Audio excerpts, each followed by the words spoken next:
The Carnival Sunrise Cruise ship arrived in Otrius this morning on no movement day nationally, with approximately 1,700 cruise passengers on board. Minister of Tourism Edmund Bartlett said this was a third cruise ship arrival following the reopening of cruise tourism in August 2021.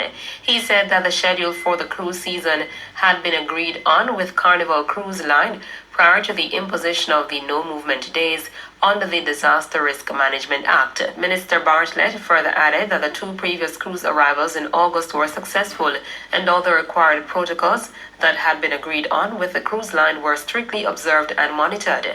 He further explained that the protocols and strict monitoring will remain in place for this and subsequent cruise ship calls. According to Mr. Bartlett, arriving cruise visitors were permitted to visit only establishments within the resilient corridors that are certified by the Tourism Product Development Company TPDCO and permitted to travel only on transportation licensed under the Tourist Board Act.